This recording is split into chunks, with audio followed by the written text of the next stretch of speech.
Buenas, mi nombre es Efigenia Rivas, yo soy cursante de primer año de Derecho Semipresencial Sección 1 y vengo a desarrollar el tema de la existencia humana de la materia Derecho Romanos. Ok. En Roma eran sujetos de derecho todas aquellas personas que pueden tener derecho a ejercerlo, es decir, los dotados de capacidad jurídica. ¿Cuáles son los requisitos relativos a la existencia humana? Los requisitos referentes a la existencia humana de las personas físicas en el derecho romano eran los siguientes. El primero, que el nuevo ser quedase separado completamente del claustro. El segundo, que el ser naciera vivo. Y el tercero, que tuviese forma humana, o sea, que fuera semejante a nosotros.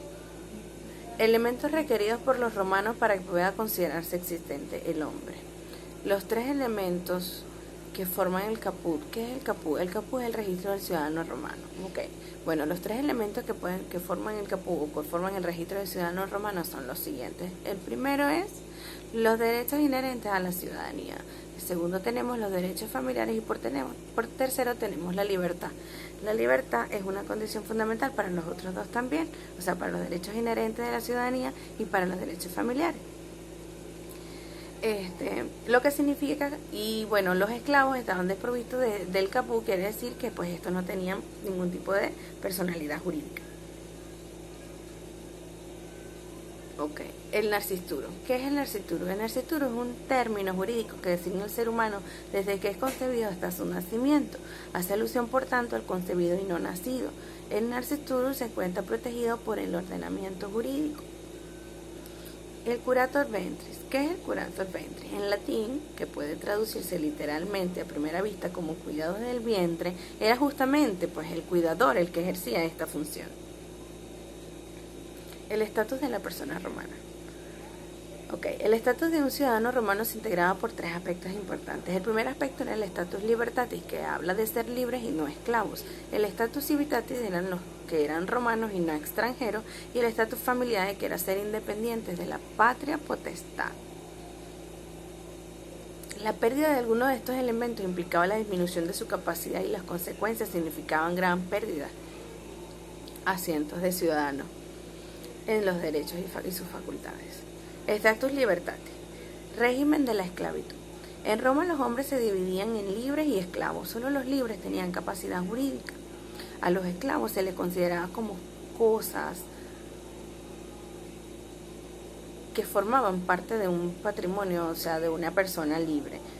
O sea, quien las tenía sometidas a su potestad de su dueño. O sea, el dueño era dueño, o sea, el dueño hacía con ellas lo que quisiera.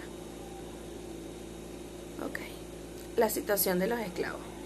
Esclavo es aquel el que la ley positiva priva de su libertad, o sea, su destino es el de servirle al hombre libre, y tal destino define su estado. Por nacimiento, el hijo de esclava nace esclavo. El iuri gentum, establecida por el derecho de gente, el principal fuente de la esclavitud fue la cautividad de la guerra. Todo enemigo hecho prisionero se hacía esclavo, en principio esclavo del Estado romano. Luego, si el esclavo los vendía, pues era propiedad del particular que los comprare. Y el iuris civile, posteriores al nacimiento y establecidas en el derecho civil romano, entre estas se pueden nombrar las siguientes. La venta de los hijos, realizada por parte de familias en territorio extranjero, sacaban a sus hijos los romanos y los vendían.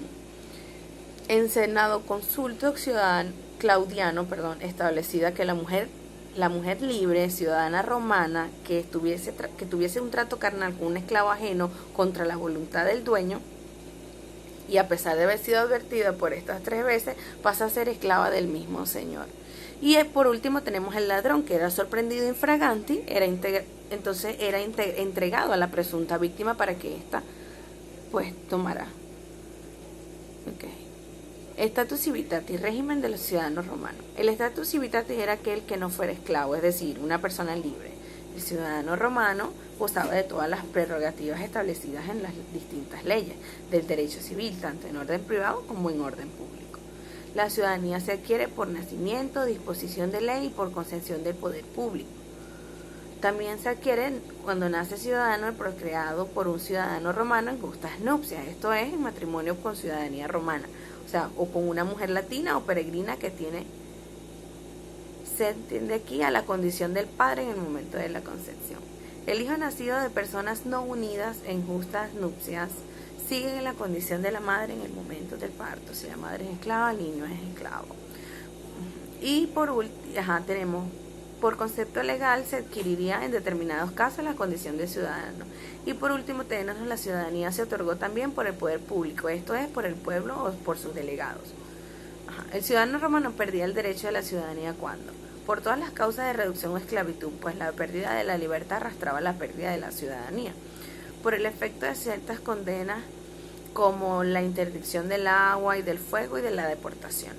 Por dicaciones, cuando abandonaba por su voluntad la patria para hacerse ciudadano de otra ciudad extranjera. Por ejemplo, cuando un ciudadano romano se iba a vivir a otra ciudad, quería adquirir la ciudadanía de la ciudad actual donde estaba viviendo, no podía, sino que primero tenía que renunciar a la ciudadanía romana para poder adquirir una nueva ciudadanía.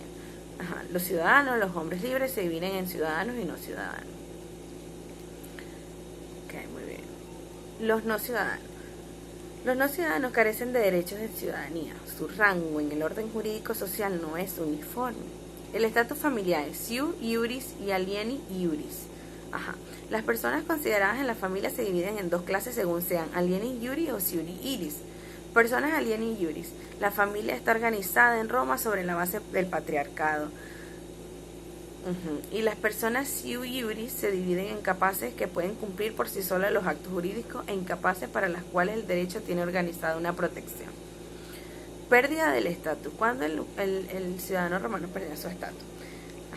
La situación estatus de un hombre con relación a la libertad, la ciudadanía o la familia no era inmutable. Y cambiando alguna de cualquiera de estas circunstancias de la personalidad del capú, el registro ciudadano romano, tenía hasta entonces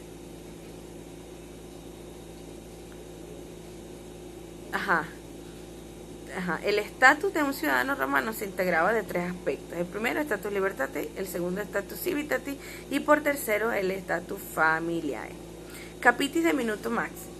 El capitis de minuto máximo tiene lugar como se pierde el estatus libertatis, y el que era libre se hace esclavo, cuando el que tiene la ciudadanía, o sea, el que tiene la libertad pierde esa libertad y se convierte en un esclavo. Son casos de capitis de minuto máximo. La cautividad de la guerra era una de las principales causas por las que existían tantos esclavos. Al perder la libertad se pierden también el estatus civitatis y el estatus familiar. Capitis de minuto y media. Capitis de minuto y media o minor es la pérdida de la ciudadanía romana. No lleva consigo la pérdida de la libertad, porque se puede ser libre y no ser ciudadano romano. No necesariamente tienes que ser o esclavo o no esclavo. Puedes ser libre y no ser un ciudadano romano. Capitis de minuto mínima. Se da siempre que una persona deja de pertenecer a la familia agnaticia de la que formaba parte, conservando su condición de libre ciudadano romano. Por muerte, con moriencia o premoriencia. La muerte era la extinción natural o la biológica que se podría tomar de la personalidad jurídica. Una vez que una persona moría, perdía su capacidad jurídica. La premoriencia, la teoría de la premoriencia es aquella que establece una presunción de orden sucesivo de las muertes de dos o más personas llamadas recíprocamente o heredarse.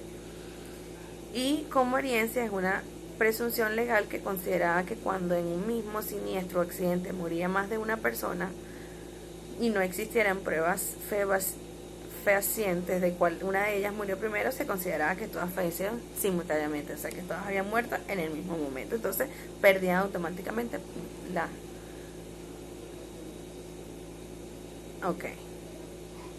Personas jurídicas del derecho público y del derecho privado. Del derecho público. El derecho público es la parte del ordenamiento jurídico que regula las relaciones entre las personas o entidades privadas con los órganos que ostentan el poder público cuando estos últimos actúan en ejercicio de sus legítimas potestades públicas, jurisdiccionales, administrativas, según la naturaleza del órgano que las ejerce. Y por derecho privado, el derecho privado se entiende o está orientado a regular las relaciones de los particulares, o sea, el derecho privado regula las relaciones entre persona y persona, o sea, son acuerdos en particulares. Sin embargo, la sociedad romana no estaba constituida por igual tipo de personas. Esto determinó que el derecho recoja esta realidad social y divide el derecho privado en tres grandes partes. Muchas gracias.